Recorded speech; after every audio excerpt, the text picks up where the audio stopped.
Beauty और beast की कहानी। एक समय की बात है। एक व्यापारी अपनी 3 बेटियों के साथ रहता था। व्यापारी को अपनी तीनों बेटियों से प्यार था।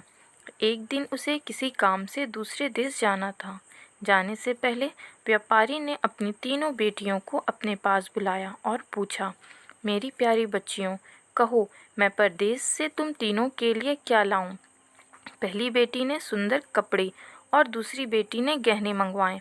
तीसरी बेटी, जिसका नाम ब्यूटी था, उसने अपने पिता से कहा कि वह उसके लिए एक गुलाब का फूल ले आए। व्यापारी ने अपनी तीनों बेटियों से उपहार के लिए वादा किया और अपने सफ़र पर निकल पड़ा। अपना काम खत्म कर के व्यापारी जब अपने घर की ओर चला तो वह तूफान में फंस गया और रास्ते से भटक गया। बहुत कोशिशों के बाद भी वह अपने घर का रास्ता ना ढूंढ सका। तब तक तो अंधेरा भी हो चुका था।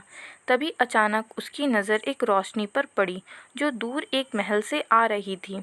व्यापारी ने सोचा शायद महल में उसे रात बिताने की जगह मिल जाए, इसलिए वह उस तरफ चल पड़ा।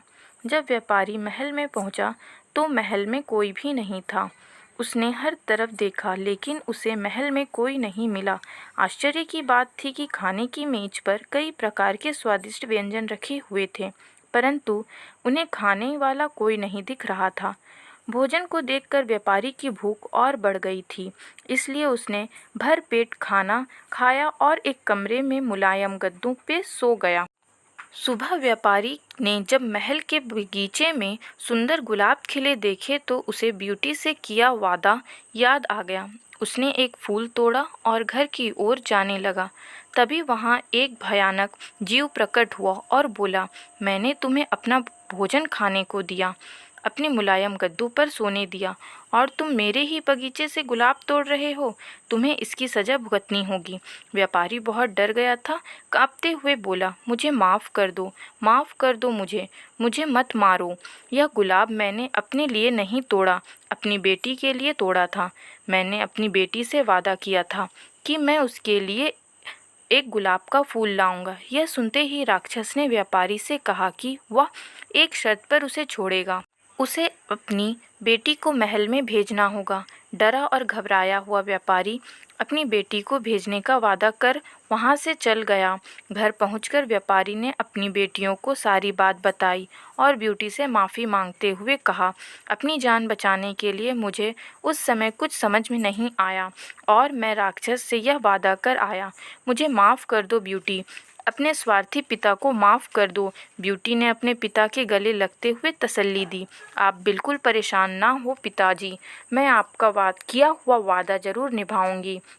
ब्यूटी जब महल वापस पहुंची तो बहुत घबराई हुई थी। राक्षस का भयानक चेहरा देखकर वह बहुत डर गई, लेकिन राक्षस ने उसका खुले दिल से स्वागत किया।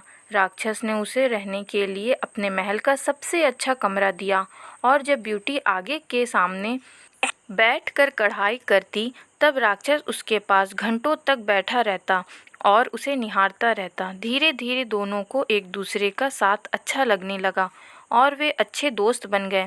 अब वह दोनों सारा दिन एक दूसरे से बातें करते और खुश रहते। राक्षस को ब्यूटी बहुत अच्छी लगती थी और वह उससे शादी करना चाहता था, लेकिन डरता था कि ब्यूटी एक राक्षस से कभी शादी नहीं करना चाहेगी। बड़ी हिम्मत जुटाकर एक दिन उसने ब्यूटी से अपने दिल की बात कहने का फैसला किया। जब ब्यूटी के पास पहुंचा तो देखा कि ब्यूटी अपने पिता को याद करके बहुत उदास है।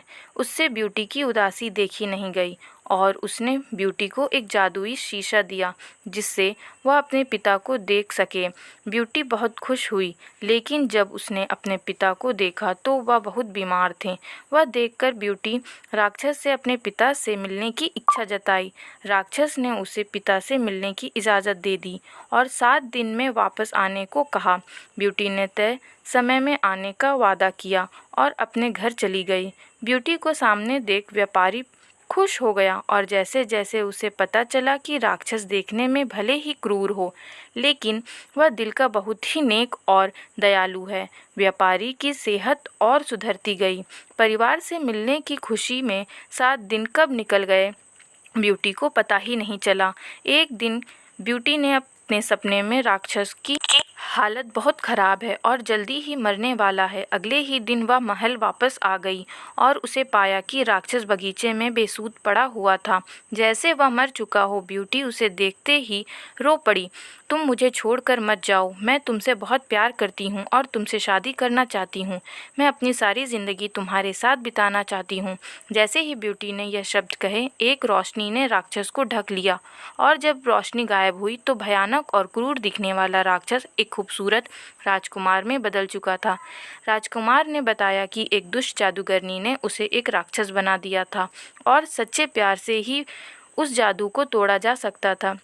बहुत समय से राजकुमार उस लड़की को ढूंढ रहा था जो उससे उस रूप में प्यार करे जिससे सब डरते हैं, जो उसकी सूरत से नहीं बल्कि उसके गुणों को चाहे। आखिरकार राजकुमार को उसका सच्चा प्यार मिल गया और वह बहुत खुश हुआ। जल्दी ही ब्यूटी और राजकुमार की शादी हो गई और वह अपनी गुलाबों सी खूबसूरत दुनिया में हंसी खुशी रहने लगा।